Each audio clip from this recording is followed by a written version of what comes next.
Now, this tinnitus as well is something we've spoken about in previous videos.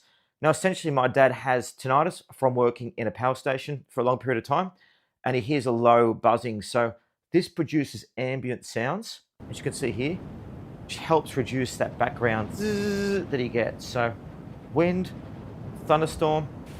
I actually fell asleep to this last night. The sound is really beautiful.